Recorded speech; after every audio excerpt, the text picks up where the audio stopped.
warahmatullahi wabarakatuh. Terima kasih atas kehadiran Bapak Ibu semua di sini. Nanti akan ada penyampaian dari Bapak Ivan Supriyatno karena beliau ada tugas untuk melakukan diseminasi tentang budaya positif di sekolah. Langsung saja kepada Bapak Ivan Supriyatno kami persilahkan.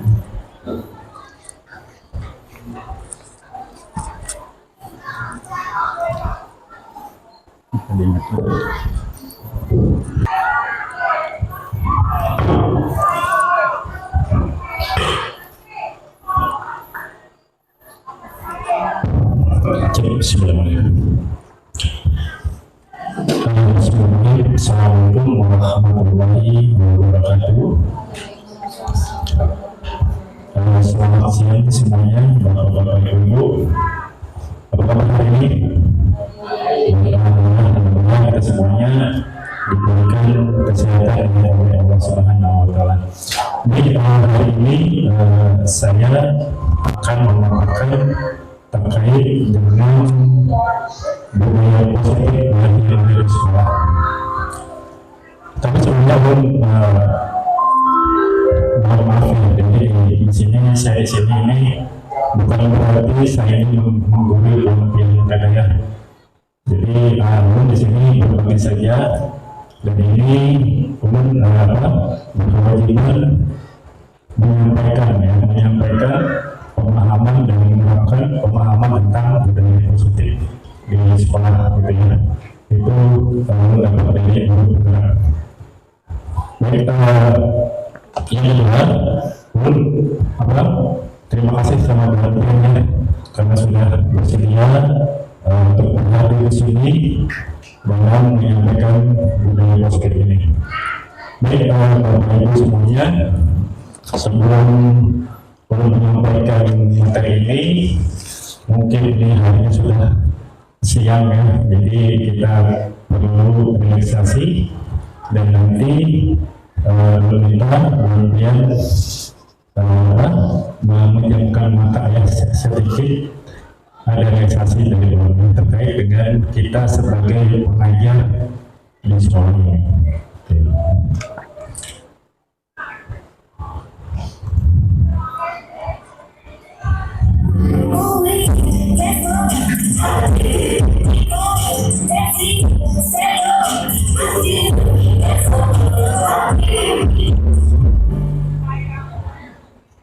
Iklan sekalian.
tadi, semua ini karena anak belajar dengan suasana yang kondusif.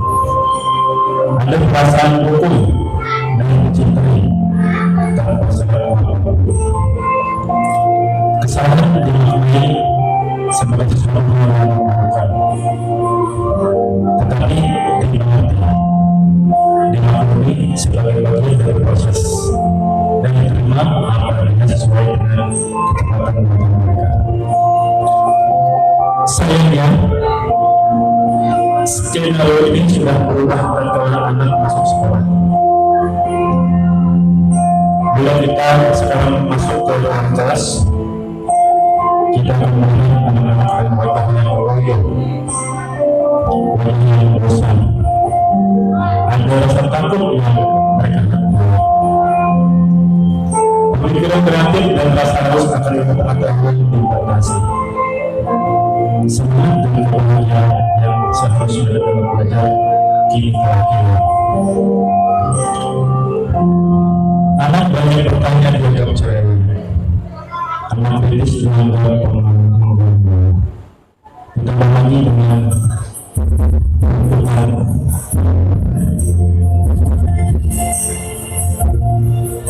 agar semua harus menunggu sampai benar. Jika mereka berusaha, mereka akan mendapatkan hukuman. Murid tidak dimotivasi oleh rasa senang untuk belajar, tetapi benar merasa takut kalau dia salah. Mereka khawatir akan dimarahi, takut terbunuh dan bahkan takut dikumpulkan juga teman-temannya. Bahkan membuat mereka kita renungi dan menyadari ada beberapa faktor yang menurutnya motivasi belajar mereka.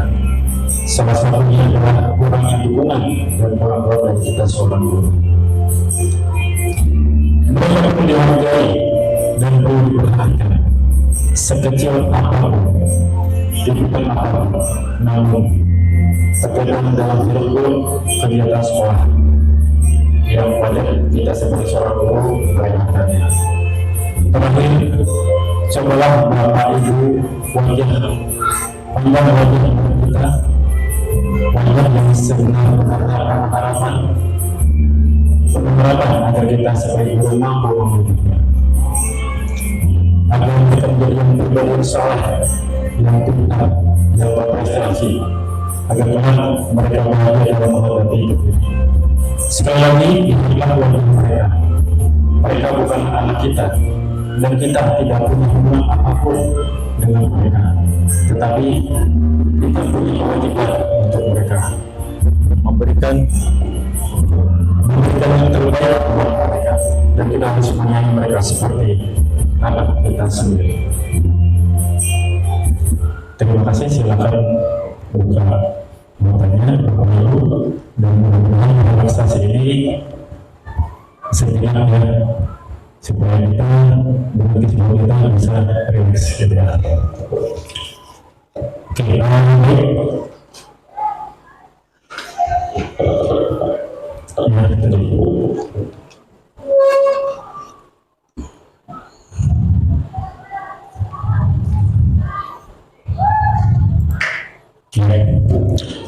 Oke, jadi hari ini aku mengembangkan terkait dengan mengembangkan pemahaman dan pengalaman dari hal positif. Oke. Nah, hari ini kita belajar tentang budaya positif, itu ada 6-nya.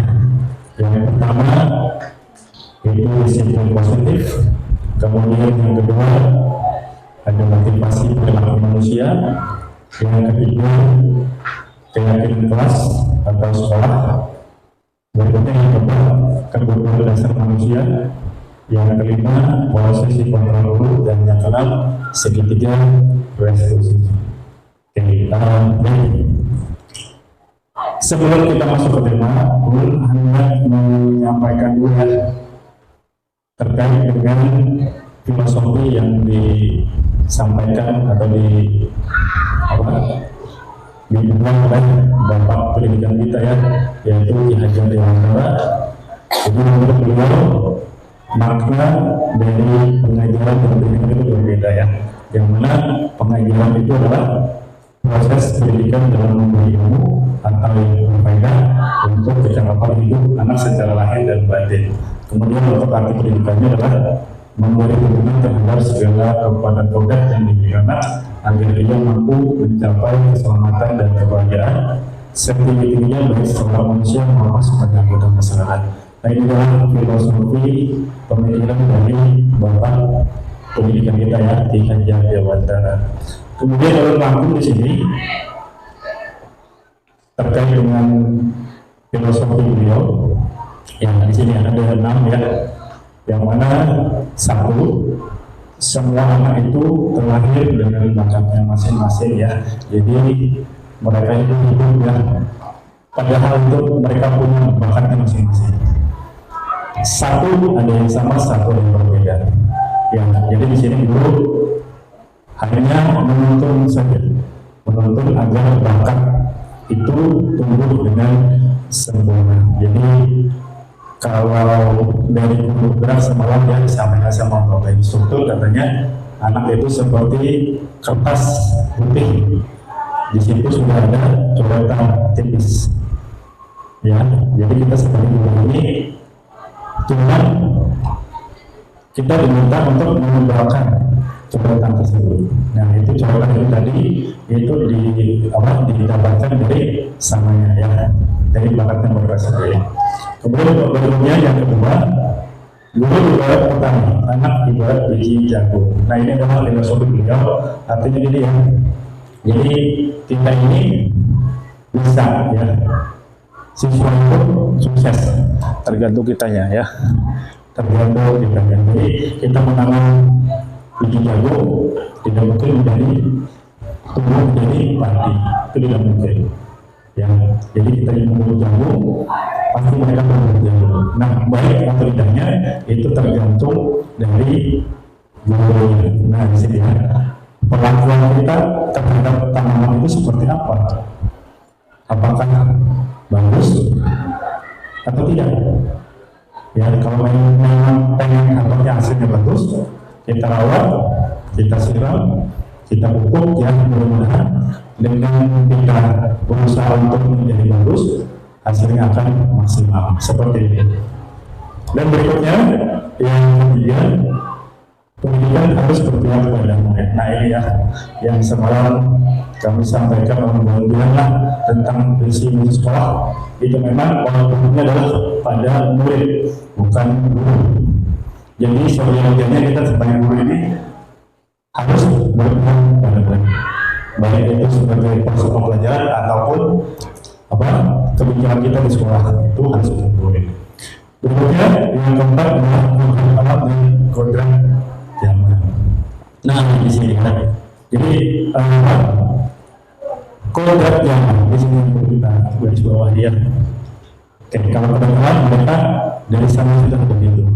Kalau zaman sesuai dengan tuntutan zaman, ya, jangan kita sudah maju, zaman kita masih di situ aja. Itu tidak diharapkan seperti itu. Jadi dengan kemajuan teknologi seperti ini, kita pun sama ya, sebagai guru ini kita harus maju gitu ya. Berikutnya merupakan guru. Nah, ini penting sekali buat anak didik kita ya, karena memang sekarang ini mereka itu moral itu mulai menurun ya, akhlak itu mulai menurun. Dilihat dari kesadaran mereka, biasanya dulu itu mereka itu sama guru takutan, terus sekarang mungkin berkurang gitu ya. Ada sebagian mereka itu yang tidak. Nah, di situ mulai kemerosotan tentang akhlak budi pekerti. Nah, yang terakhir ada 3 semboyan pendidikan ya. Yang pertama Ingarso Sutunggo, yang kedua Majan Montarso, dan ketiga Tertulih Handayani. Yang sebelumnya Ulumi Keretahu yang ini ada 3. Yang tahunya itu apa? Tertulih Handayani saja, karena ada di lambang kita ya, lambang Ketabaru yang di lambang SMA ya, provinsi ya. Ya kan? Kita ada nggak? Tidak ada. Tapi siswa ada ya. Ya kan? Nah, artinya apa nih? Yang nomor satu nih. Orang Jawa berarti yang tahu ya. Ini bahasa ya, bahasa. Ya, bahasa.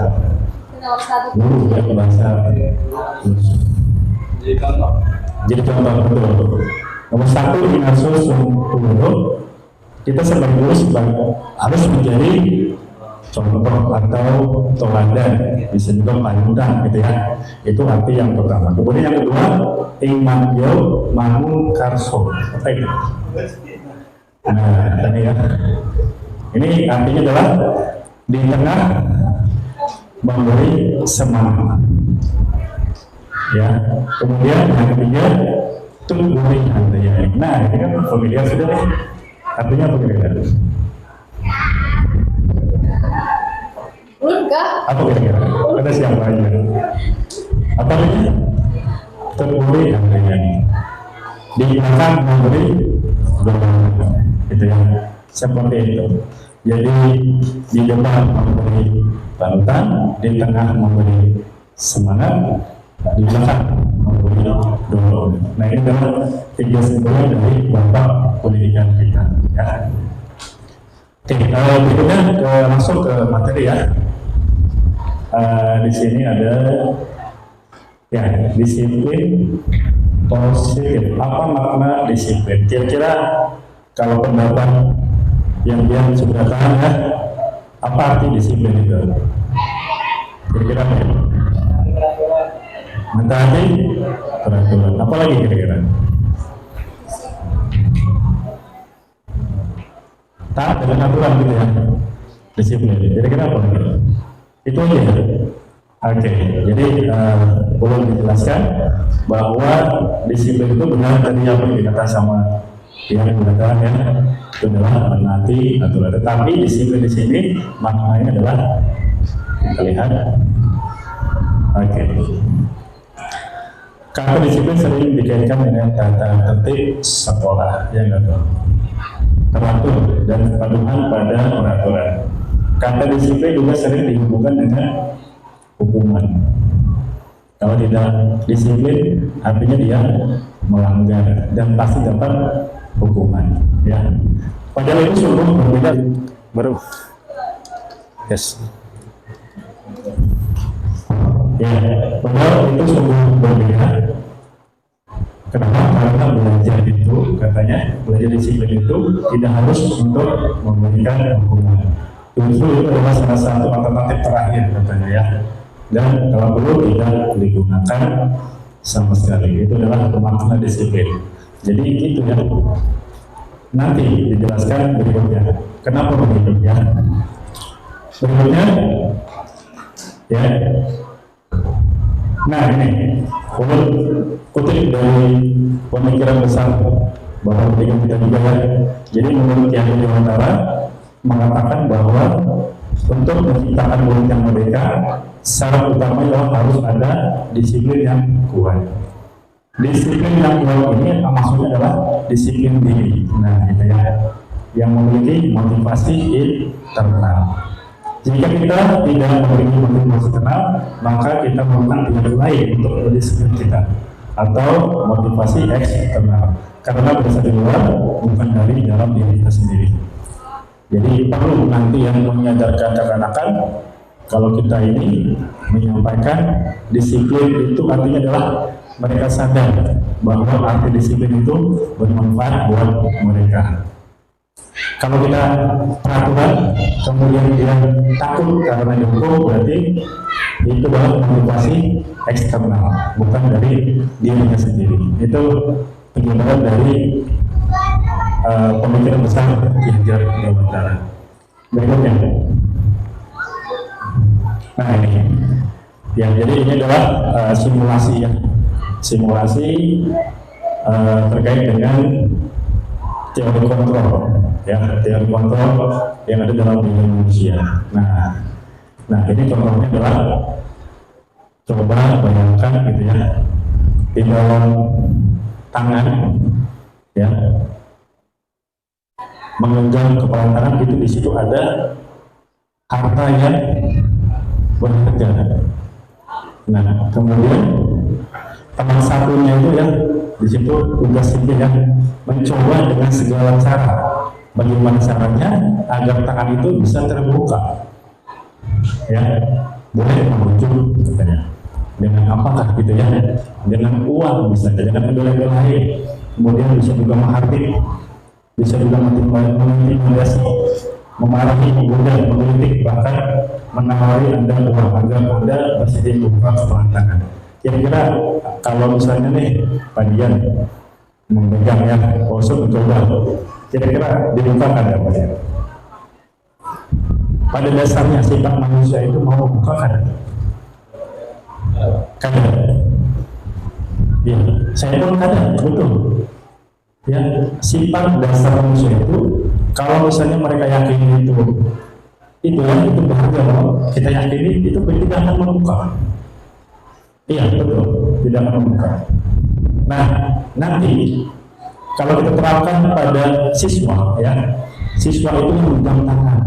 Kita itu posisi adalah sebagai si B, ya, si B di sini ya. Jadi kita ini sebagai seorang guru berusaha untuk mengontrol anak-anak tadi, siswa tadi. Gimana caranya? Tergantung kita. Ya, itu dengan apa? Dengan itu tadi. Tetapi kita nanti ambil yang bagusnya, nanti ada di teori selanjutnya. Ya, nah di sini kesimpulannya adalah setiap manusia itu yang menentukan membuka lidahnya tadi kata dia itu tergantung dari orang tersebut, gitu ya. Kalaupun orang itu mau membuka, berarti dia itu terbuka untuk dikontrol sama orang lain, gitu ya. Ya seperti itu adalah teori. Itu dikembangkan oleh siapa namanya? Kedekan nanti. Ya, dia yang berikutnya. Ya, ini adalah makna disiplin positif. Jadi disiplin aja ini adalah disiplin positif. Disiplin positif adalah disiplin yang mengajarkan tanggung jawab kepada anak dan mengembangkan kesadaran diri berdasarkan nilai-nilai kebajikan. Disiplin positif lebih fokus pada disiplin internal yang memungkinkan siswa untuk mengontrol tindakan mereka sendiri. Nah, di situ ya. Nah, seperti itu. Kebajikan harus nilai-nilai kebajikan. Banyak ya, seperti kita misalnya berbuat jujur, gitu ya. Kemudian menghormati orang lain, ya, menghargai, tidak berbohong, itu adalah kebajikan. Dan lain sebagainya, banyak ya kata-kata kebajikan. Ya seperti ini. Ini menyambung sama yang tadi ya tentang disiplin tadinya. Di sini jelas katanya fokusnya itu kepada kesadaran diri. Jadi dia itu kalau belum sadar tidak bakal terbuka. Ya, jadi harus menyadarkan diri dulu kita ya. Motivasi internal tadi. Berikutnya, dengan disiplin diri, siswa dapat memahami dan menyadari tindakan mereka berdasarkan motivasi internal, bukan karena ujian atau hukuman. Nah di sini unik, semalam tuh kan bingung ya kenapa jadi masuk ujian atau hukuman. Ternyata kita menguji ya. Nah ini disiplin dulu. Ini contohnya ya. Nah sebentar. Ini contoh dari disiplin positif, fokus pada tingkah laku positif anak, kemudian berikutnya menghilangkan tingkah laku negatif anak tanpa membalas gangguan fisik. Yang berikutnya meyakini bahwa tidak ada anak yang nakal, dan terakhir mengajarkan disiplin yang dengan cinta dan kasih sayang. Oke, nanti belum sampaikan yang tadi ya nanti ya. Berarti dia dimasuk dalam motivasi internal. Oke, berikutnya ya motivasi perilaku manusia. Ada berapa kita lihat ya. Oke, nah pada dasarnya motivasi perilaku manusia itu ada 3, Bapak Ibu ya. Ada 3. Yang pertama, menghindari ketidaknyamanan atau hukuman. Pasti mereka tidak mau ya. Kemudian mendapatkan penghargaan atau imbalan dari orang lain. Ya, dan ini termasuk yang motivasi eksternal. Yang dua ini ya motivasi eksternal, bukan dari diri mereka sendiri. Kemudian yang ketiga itu menjadi diri mereka yang diinginkan dengan menghargai diri sesuai dengan nilai-nilai yang mereka percaya. Ini adalah motivasi internal. Nah ini, jadi perlu kita sebagai guru yang menyenangkan mereka. Nah ini adalah motivasi perilaku manusia. Berikutnya, nah ini ya. Jadi yang tadi sampaikan ya, mungkin bingung pertama kali ya, kenapa kita memberi penghargaan ke siswa itu kan? Itu kan boleh kalau sesuai dengan teori. Dan ini rancang pun berikan gitu kan. Penghargaan kepada anak dengan tujuan tadinya awalnya untuk memotivasi mereka supaya lebih giat lagi. Ternyata itu tidak boleh. Ya, apalagi bentuknya apa itu? Hadiah. Nah, rancang ini bagus banget kelima memberikan hadiah lah. Ternyata itu tidak boleh. Kenapa demikian? Karena itu motivasinya berasal dari eksternal, bukan dari internal mereka sendiri. Jadi mereka itu nanti takutnya kalau misalnya ya kita lupa gitu ya, lupa memberi hadiah ke berikutnya, misalnya kelas berikutnya atau yang apa kita gitu ya, kita lupa atau memang kita sengaja tidak memberikan hadiah, mereka jadinya kadang mau mikir lagi, kadang mau semangat lagi gitu ya. Kenapa? Karena mereka mengharapkan hadiah tadi. Karena tidak ada hadiah, jadinya tidak boleh memberikan. Apa tidak kecewa gitu. Karena tidak hadiah. Kan seperti itu. Itu teori seperti itu. Makanya sekarang kada usah gitu lah. Misalnya di kelas atau kadang-kadang maju disuruh hadiah, belum mencoba lah untuk tidak usah memberikan hadiah. Yang termasuk juga itu ada sedikit verbal, artinya memberikan dia pujian.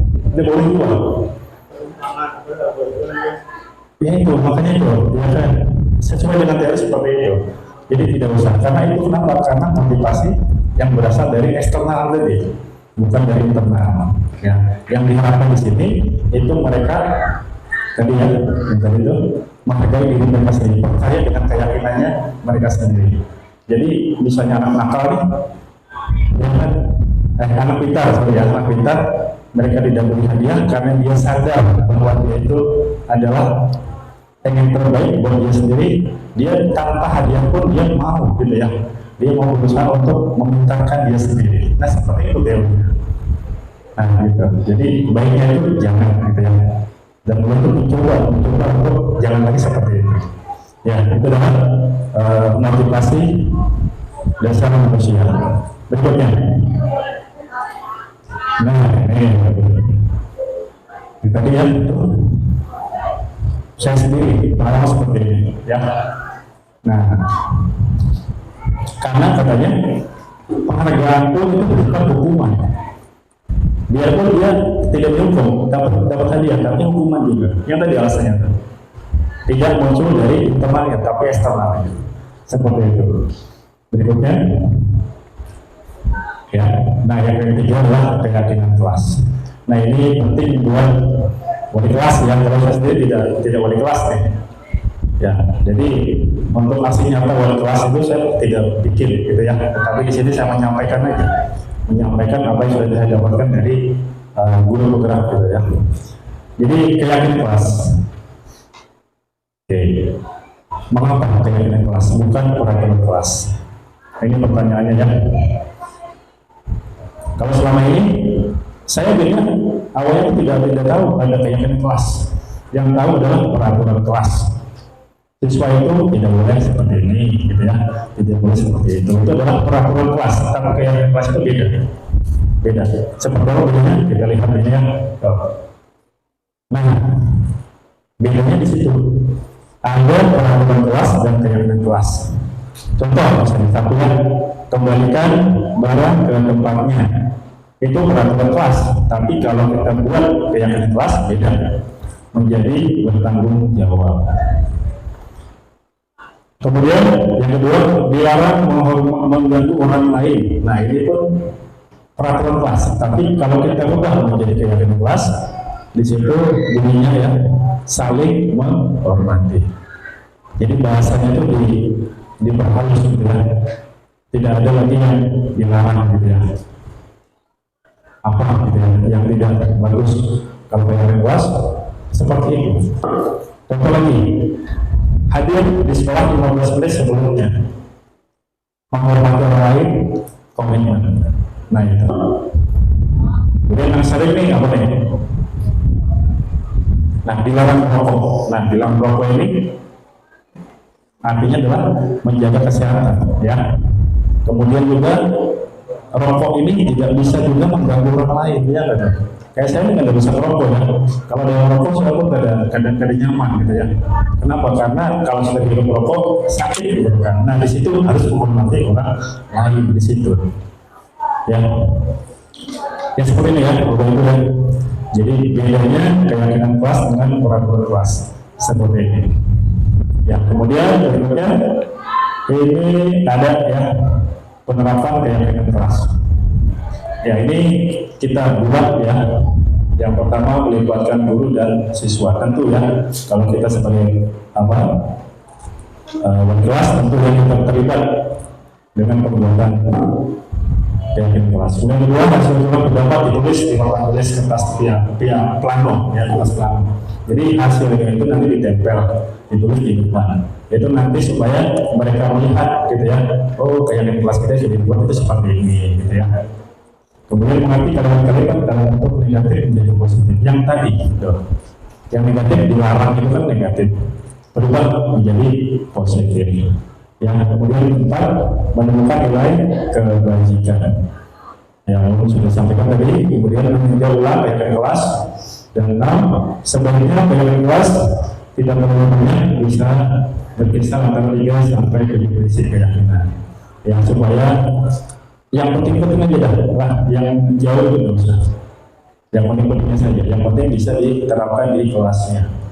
Dan yang ketujuh, guru dan siswa menandatangani keyakinan sekolah atau kelas tersebut. Nah, sama-sama ya di bawahnya itu tantangan. Artinya kita sepakat bahwa itu kita buat dan kita sahkan sama kita semua adalah keluarga kelas gitu ya. Dan delapan, keyakinan kelas sekolah selanjutnya bisa diletakkan di kelas, boleh ditempel di mana-mana ya, yang terlihat sama murid atau siswa ya seperti itu. Dan ini nanti terpakai pada saat mereka bermasalah nanti. Kalau ada masalah, misalnya dia membolos karena sudah ditetapkan keyakinan kelas dan di situ ada konsekuensi yang dia terima. Nah seperti itu nanti dibahas selanjutnya ya. Berikutnya. Oke, ada kebutuhan dasar manusia. Nah ini tentu ya, kita sebagai manusia pasti ada kebutuhan dasarnya. Apa saja? Nah, ya. Oke, pengertian dulu ya. Kebutuhan dasar manusia adalah segala sesuatu yang kita lakukan untuk mendapatkan yang kita inginkan. Sebelumnya tindakan yang kita lakukan memiliki tujuan tertentu dan usaha baik yang kita lakukan adalah dalam rangka agar kebutuhan dasar kita terpenuhi dengan baik. Oke, ini adalah pengertiannya dan kita lihat ada 5 tentang kebutuhan dasar manusia. Yang pertama itu bertahan hidup, tentu ya pasti itu. Ada makanan, kemudian pakaian, tempat tinggal, aman dan kesehatan. Itu adalah kebutuhan dasar yang pertama. Kemudian berikutnya kasih sayang dan rasa diterima. Nah ini yang sering kita rasakan sama anak kita ya. Nah kenapa? Di situ ada contoh rasa diterima, dipedulikan, berbagi, kerjasama, menjadi bagian dalam kelompok. Nah gitu ya. Ada anak bermasalah, kita lihat dulu dia itu kurangnya apa di antara ini ya. Yang jelas ya pasti ada di sini. Yang biasanya itu yang memang 2 sering gitu ya. Kemudian yang ketiga penguasaan, harga diri, keinginan untuk dianggap memimpin, berprestasi, diakui dan dikenal. Nah ini juga sama ya, biasanya ini bagi anak yang agak bintang ya dia nih. Nah gitu ya, dihargai ya. Dan anak yang udah pintar pun sama juga ya, kayak juga ya. Cuman ini biasanya ada di dalam anak-anak yang lebih pintar. Ya. Berikutnya kebebasan. Mandiri, memiliki pilihan, mencoba hal baru, mampu mengendalikan arah dirinya. Oke, ini adalah kebebasan ya. Nih. Nah ini ada juga di sini ya, anak-anak yang bekerja dia pengen kebebasan, gitu ya. Makanya komer sekolah. Nah di situ dia berarti anaknya ini. Tapi di sini ada misalnya dia itu apa kurangnya apa, bisa juga kasih sayang di rumah kurang, gitu ya. Kita lihat bersama-sama. Ya kan, kalau bagian nanti bersama. Kemudian yang terakhir adalah kesenangan. Ya, bisa bermain, humor, antusiasme, dan tertawa. Ya, ini juga namanya anak-anak ya. Apalagi kita anak SMP masih belum begitu dewasa, jadi tentu harus ada mereka, bagian dari mereka itu orang-orang itu. Ini adalah kelima kebutuhan dasar manusia. Berikutnya. Oke, yang kelima. Nah, posisi kontrol seorang guru. Nah, di sini ya yang sering kita sampaikan sama anak-anak, perlakuan kita itu seperti apa sama anak-anak. Nah di sini penting. Ini adalah merefleksi diri kita sendiri. Kira-kira kita ini yang mana gitu ya. Nah di sini kalau kita lihat di depannya posisi kontrol itu ada ini ya. Yang pertama adalah penghukum, kemudian yang kedua membuat perasaan bersalah, yang ketiga posisi sebagai teman, dan yang keempat pemantau, dan kelima manajer. Nah di sini ya, nanti kita lihat videonya, kira-kira kita refleksi diri kita, kira-kira kita ini yang sekarang yang mana gitu ya, refleksi diri dulu, nanti kita bahas ya. Oke. Bisa diambil, bisa diambil, nanti ini kita bahas nanti sambil jalan. Oke, baik, nanti kita lihat videonya.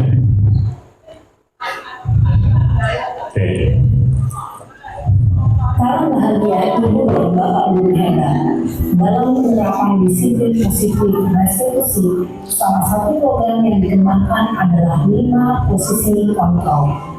5 posisi kontrol dalam restitusi adalah proses perjalanan seorang pendidik agar dapat mengenali dirinya. Pada video kali ini, kita akan membahas tentang 5 posisi kontrol yang dikembangkan oleh Ryan Boston dan contoh penerapannya.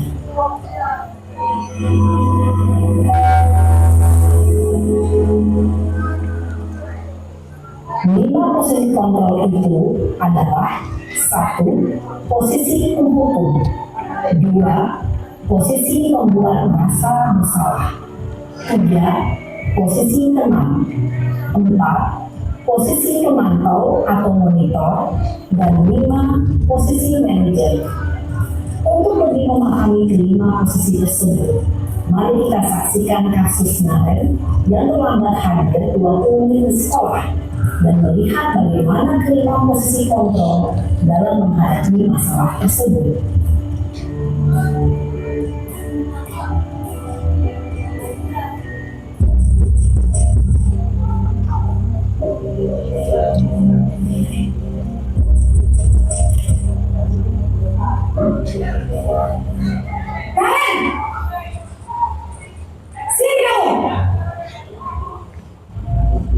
Selamat pagi, Bu. Selalu terlambat. Kamu deh, pasti terlambat. Maaf, Bu. Saya Apa? Apa coba? Alasan kamu apa lagi? Kapan sih kamu tidak terlambat? Malas sekali ya kamu jadi anak. saya Dasar pemalas. Gak kapok-kapok sih kamu. Sudah berapa kali terlambat? Sana, kamu keliling lapangan basket 2 kali. kenapa saya harus ke lapangan basket, Bu? Kenapa? Kamu malah ibu. Berani-beraninya jawab. Sudah terlambat, masih berani jawab enggak? Sekarang, keliling lapangan basket 5 kali sekalian. Biar kapok. Cepat. Pergi sana ke lapangan basket. Posisi penghukum biasanya berbicara dengan nada tinggi, menghardik, menunjuk-nunjuk, menyakiti, dan menyindir. Hukuman bisa berupa fisik maupun psikis. Ibu dan bapak guru hebat. Dampak yang terjadi pada murid ketika guru berada pada posisi penghukum adalah murid cenderung akan memberontak, bahkan mengumumkan denda.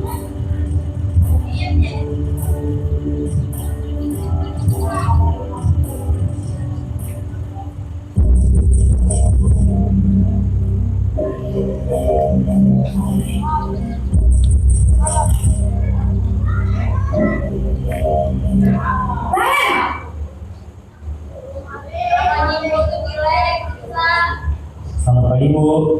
Naren, kamu kenapa terlambat lagi, nak? Ya Tuhan, Naren, kamu senang ya bikin ibu susah ya?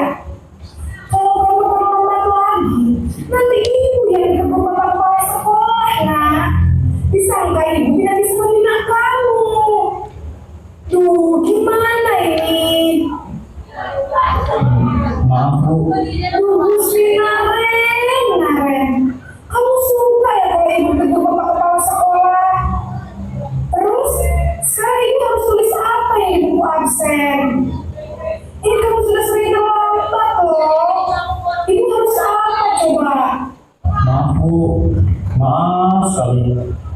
Ya sudah, lain kali jangan bikin ibu susah lagi ya nak ya. Ibu tidak akan kuat lagi kalau kamu begini terus. Bisa jatuhan kalau ibu tegur bapak kepala sekolah. Sana cepat kelas. Maaf ya, Bu. Maaf sekali. Tolong bahagiain. Sebentar. Nah, kepicik kamu. Nampaknya Fitri aku kami. Selamat banget. Cek. Cek. Nah, kita mulai. Jadi ada 3 lagi video. Betul.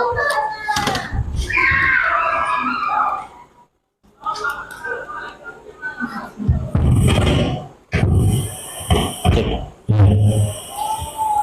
Kira-kira kalau kita lihat dari video tadi, Bapak Ibu bisa menyimpulkan ya dari kedua posisi tadi itu bagus atau tidak?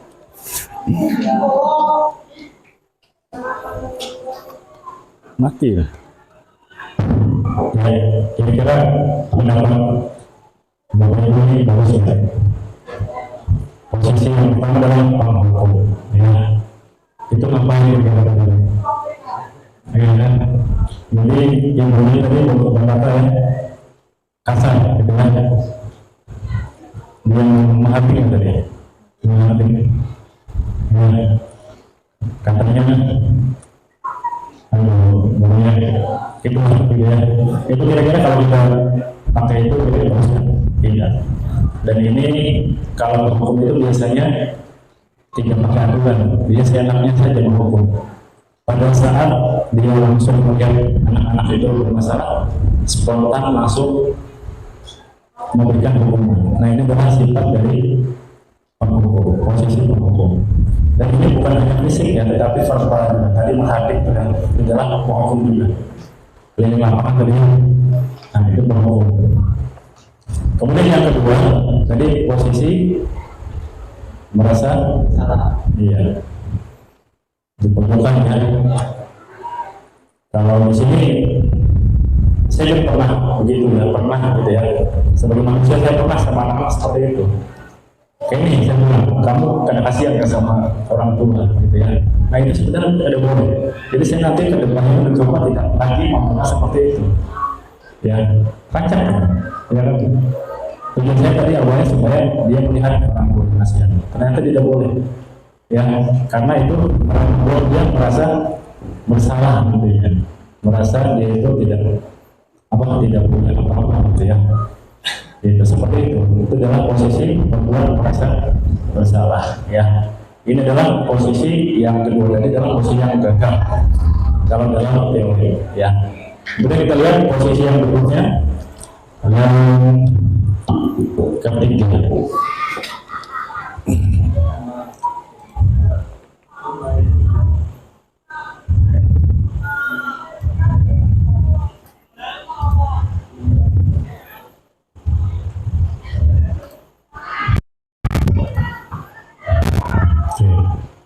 Salam bahagia Ibu dan Bapak Dewi Hebat. Satu lagi. Salah. Salam bahagia Ibu dan Bapak.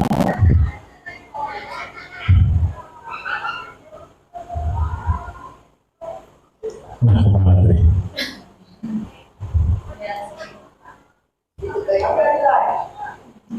Oh, di bawah. Mungkin enggak Bu. Oke, ini tunggu dulu sebentar. Sini aja. Kadang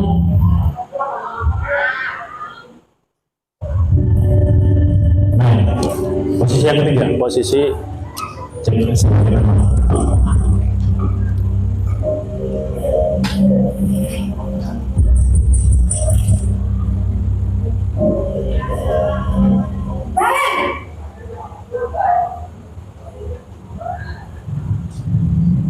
apa Ibu? Wah, sudah jam berapa ini nak? Terlambat lagi ya sayang. Iya Bu, habis ibu saya lupa bangunkan saya Bu. Kamu malah menyalahkan ibu kamu. Kamu bukannya ada orang yang paling kencang. Kok terlambat sih? Iya Bu, saya memang terlambat bangun tadi. Jadi biar saya kencang, tetap kencang Bu. Ya sudah sana, nanti lain kali larinya lebih kencang lagi ya. Biar gak terlambat lagi. Bikin senang ibu, demi ibu. Bisa kan? Bisa lah Bu. Ya sudah sana masuk kelas. Ibu beresin urusan absen kamu. Kamu ini ada-ada saja. Dalam posisi teman, guru berbicara dengan nada suara ramah atau cenderung bersenda gurau untuk menjaga suasana tetap santai. Murid akan merasa senang, aman, dan akrab dengan guru. Identitas yang tercipta adalah identitas sukses atau berhasil. Namun, perlu diingat, karena ini masih dorongan eksternal, maka ada faktor ketergantungan dari murid kepada orang tertentu. Di sini, guru absennya, sehingga di lain waktu, murid bisa berperilaku baik, namun hanya kepada orang-orang tertentu saja.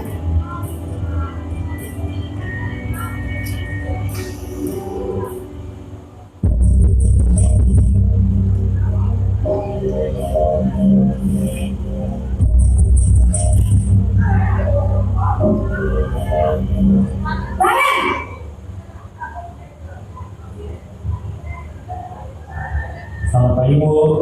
Nah, Ren, apa peraturan sekolah kita tentang jam berapa kita harus masuk sekolahnya? Kita harus di sekolah jam 7 Bu. Iya betul, sekarang sudah jam 7.20. Kalian sudah tahu konsekuensinya jika terlambat hadir? Paham Bu, saya harus tinggal kelas pas jam istirahat selama 20 menit. Iya benar, konsekuensinya demikian. Jadi nanti jam 9.30 pas istirahat, kamu harus tinggal di kelas, kerjakan tugas tambahan untuk ketertinggalan kamu, ya? Baik Bu. Posisi pemantau mengandalkan penghitungan atau data untuk memantau murid. Guru mengarahkan murid berdasarkan peraturan dan konsekuensi. Seorang pemantau menunjukkan bahasa tubuh dan ekspresi wajah yang datar dan cenderung formal.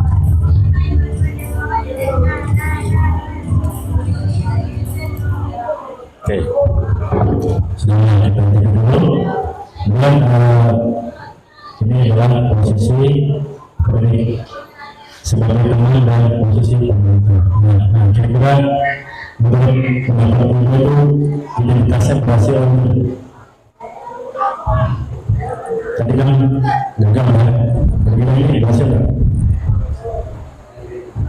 Untuk posisi teman dan pembantu. Ini berhasil ya? Pembantu berhasil. Oke, begini ya. Jadi sesuai dengan apa?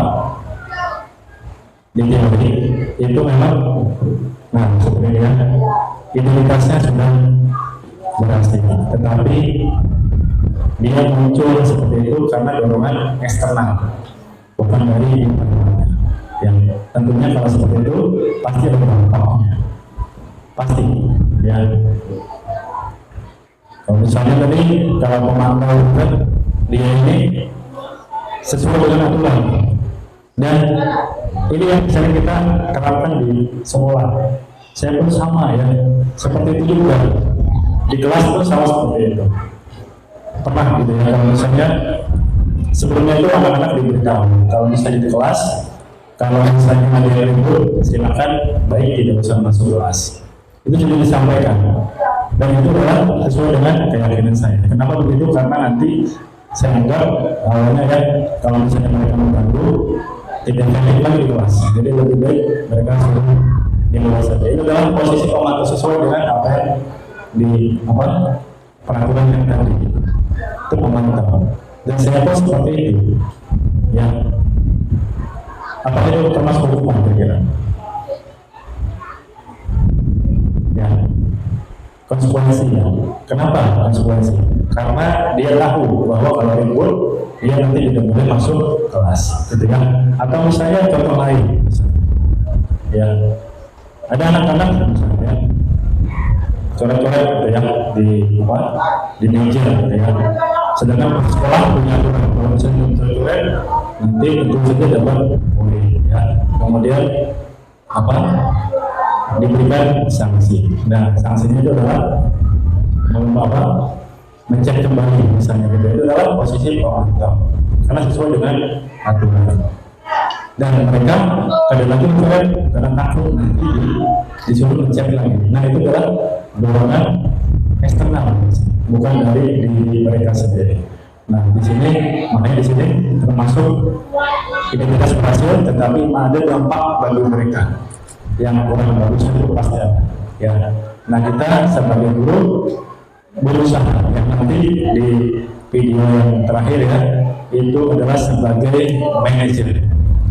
Nah, di sini mudah-mudahan nanti kita bisa ke sana lah ya. Kita semuanya ini saya ini kada bisa ya soalnya gitu ya. Kita sama-sama ke anak-anak kita ya, murid-murid. Kalau seperti ini kita lakukan seperti ini, dampaknya seperti apa? Kalau sekarang kan tidak pernah kita seperti itu. Ada pun pernah sebagian saja tidak sesuai dengan perlakuan sebagai seorang manajer. Bisa juga kita belum bisa juga ya, saya pun bisa pernah. Tapi tidak untuk juga manajer posisi. Ya nanti dibahas pada saat yang terakhir ya, segitiga restitusi. Kita lihat dulu video terakhir ya, posisi sebagai manajer seperti apa. Nah, seperti ini.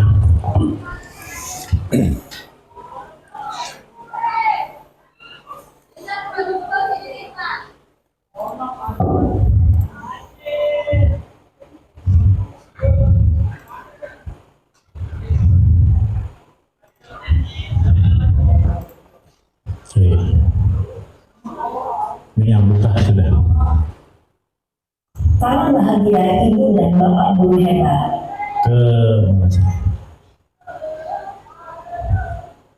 Nah ini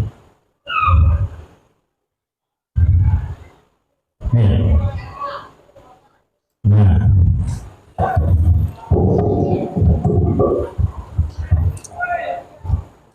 Kira-kira akan mulai seawal kapan ya? sebentar. Oke.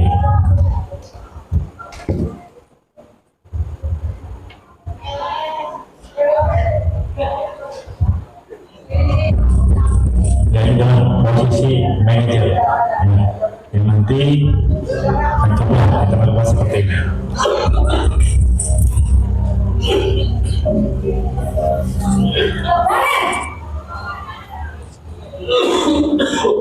Sebentar ini Selamat pagi Bu. cek. Selamat pagi Namen. Maaf Bu, saya lambat.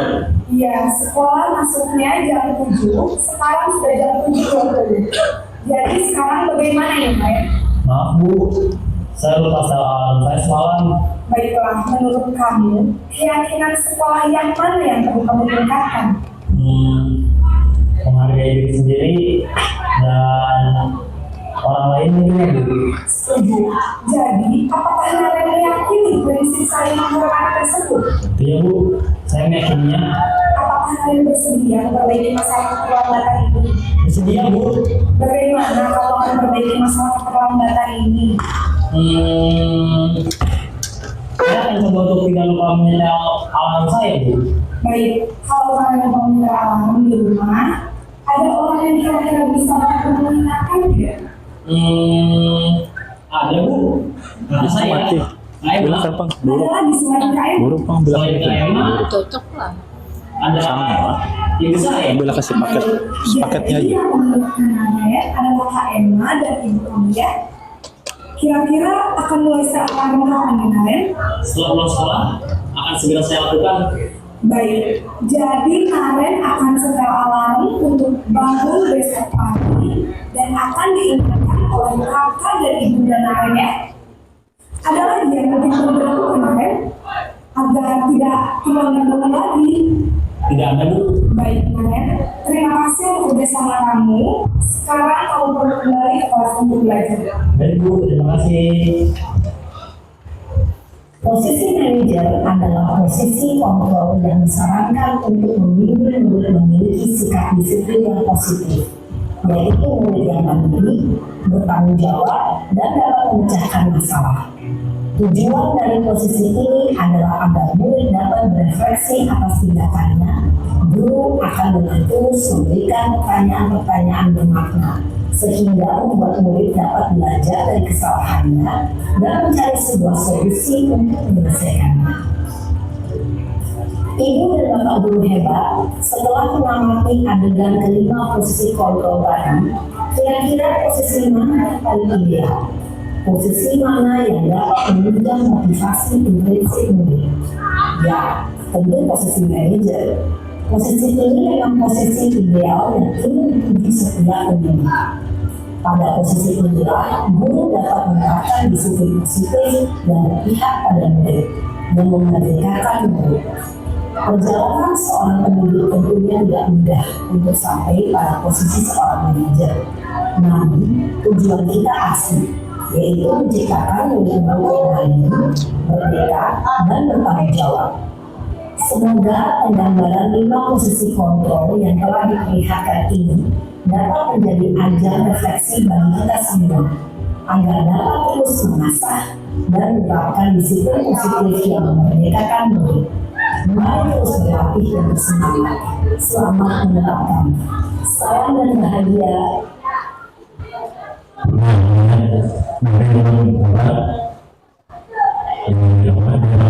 Seperti ini ya Bu.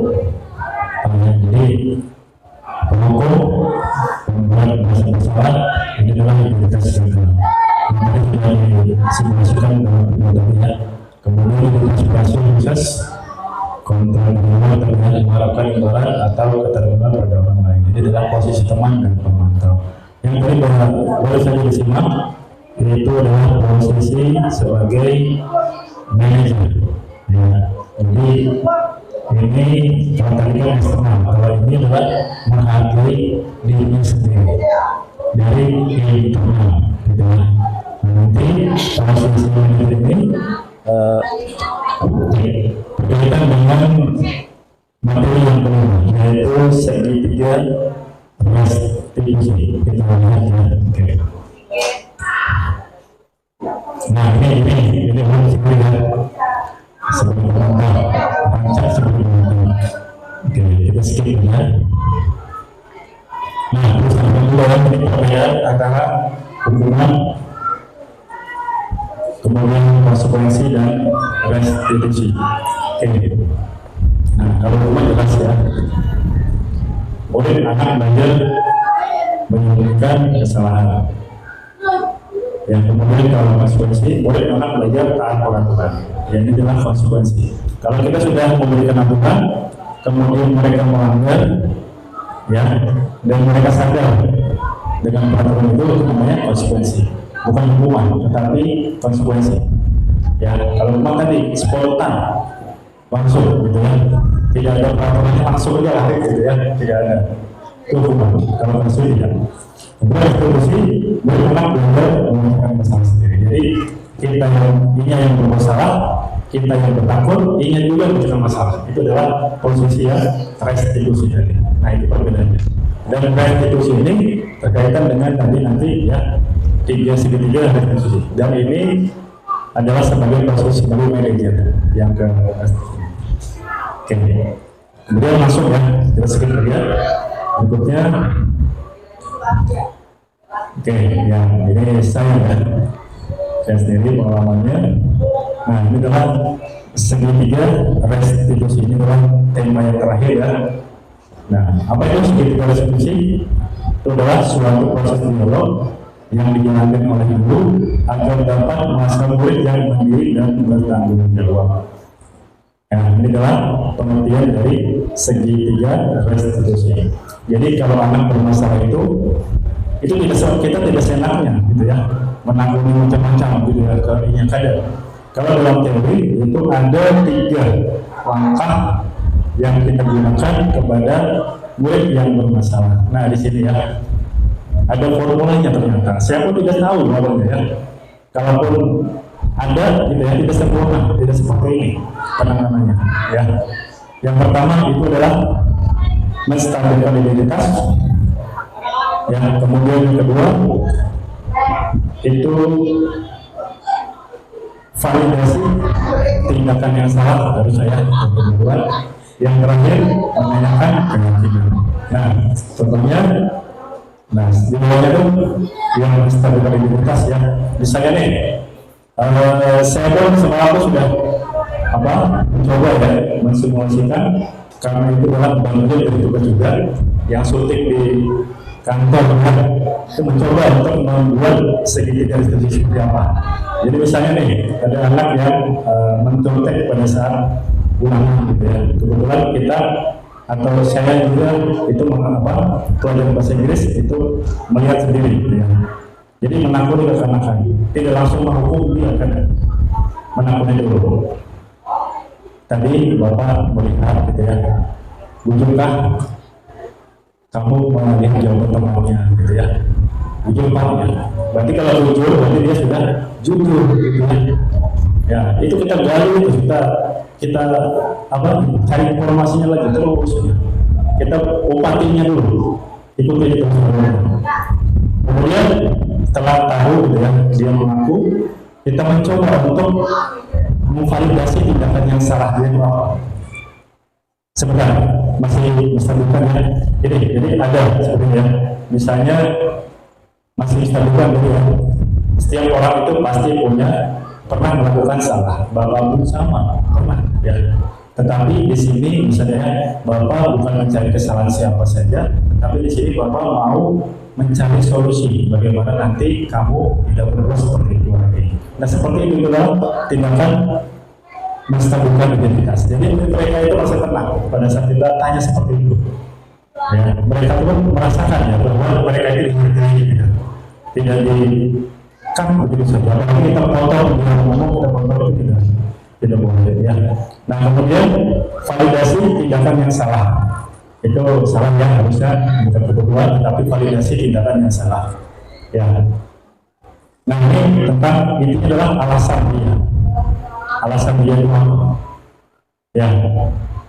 Jadi setelah tadi begitu, kemudian nyambung lagi. Yang tadi meniru nyambung lagi. Nah kamu pasti punya alasan kenapa kamu melakukan hal tersebut. Alasannya apa? Gitu ya. Kita gali terus. Macam-macam jawabannya. Pak, malam tadi karena belajar aja main HP gitu ya. Terus kita gali. Nah kalau begitu, nah sudah dapat kita lah. Kemudian menanyakan keyakinan yang terakhir. Nah di situ endingnya ya. Jadi penyelesaiannya di situ. Kemudian, nah di sini biasanya itu berkaitan dengan keyakinan kelas yang tadi sudah dibuat. Nah kita pancing lagi dia. Kamu misalnya ya, cek. Mati lagi. Ya, misalnya kita pancing lagi dia. Kamu ingat nggak misalnya keyakinan kelas kita yang sudah kita buat bahwa perbuatan mencontek itu tidak baik buat kamu. Ya, gimana? Melanggar Pak, gimana? Ujungnya. Nah, kira-kira apa? Kamu itu jujur itu penting nggak buat diri kamu sendiri? Penting. Yakin nggak? Yakin. Nah kalau begitu, kira-kira kapan kamu merubah perilaku yang tadi? Kira-kira jangan lagi dirubah. Kita kapan? Nah di situ kita sepakati ya. Nah di situ kita sudah dapat, ya kita dapat. Jadi dia sudah nanti ini adalah berjanji kita akan ngobrol lagi. Nah ini adalah termasuk yang menanyakan keyakinan. Nah insya Allah nanti kalau misalnya anak-anak kita perlakukan seperti itu, dia tuh hatinya tuh tertutup ya, terbuka. Jadi saya bilang kontrol yang memegang apa tadi barang berharga di kepala tangan tuh. Kalau misalnya kita ini perlakuan kita seperti itu, mudah-mudahan dia terbuka gitu ya, mau dikontrol sama kita, tergantung kitanya. Nah di situ teori seperti itu. Ya betul. Jadi teori ini saling berkaitan kenamanya. Bahkan ada lagi misalnya contoh anak-anak itu jarang turun ke sekolahan ya. Kenapa? Karena dia begaul gitu ya, malam. Nah di situ kita lihat lagi kebutuhan dasarnya itu apa? Ya berarti kebutuhan bertahan hidup kan, atau kebutuhan kasih sayang kan, gitu ya. Kalau begitu kan berarti ada kebutuhan yang lain mereka ya. Jadi kita telusuri, kita cari solusi seperti apa. Kita gunakan segitiga restitusi. Ya seperti itu Bapak Ibu. Nah kira-kira paham nggak kira-kira? Maksudnya adalah yang perlu ditanyakan tentang teori yang terakhir. Kira-kira apa?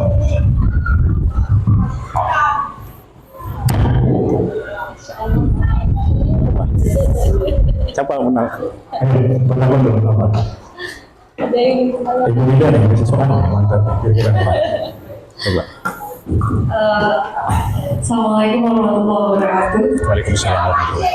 Mungkin bukan pertanyaan Pak, tapi lebih ke atas refleksi yang sudah diberikan.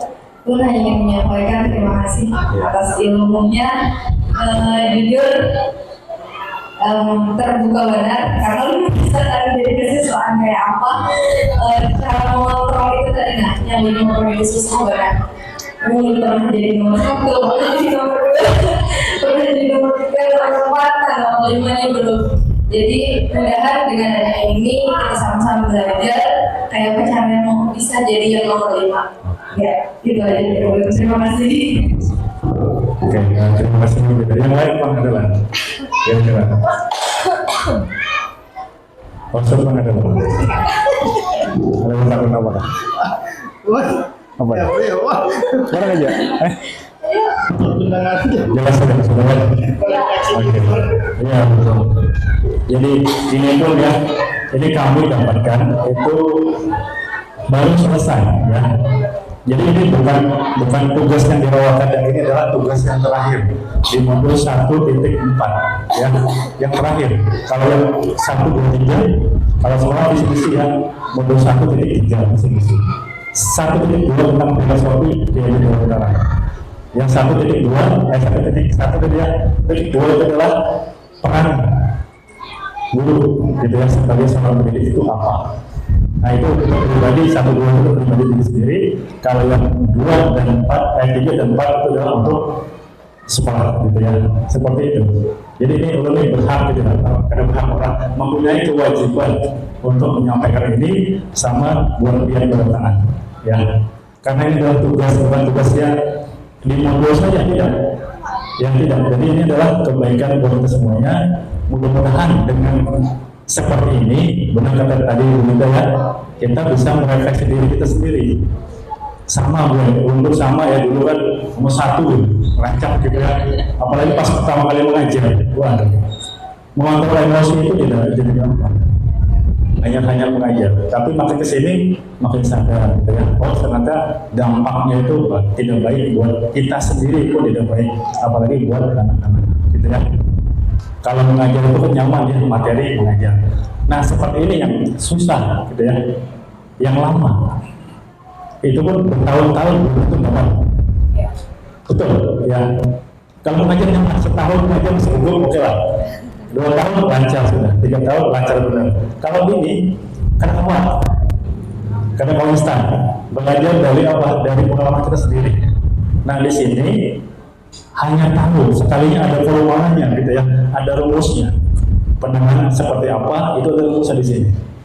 Nah makanya ini kita berbagi ya. Di sini kan temanya adalah apa? Diseminasi. Artinya adalah apa?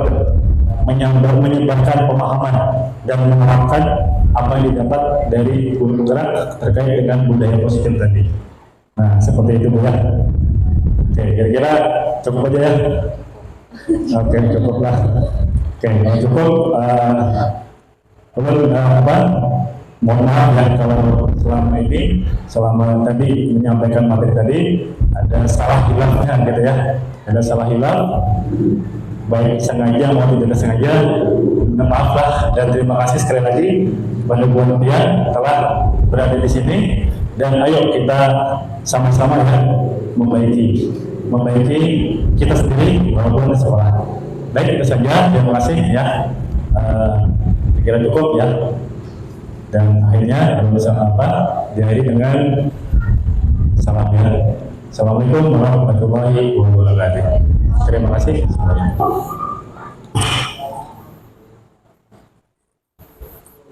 Oke,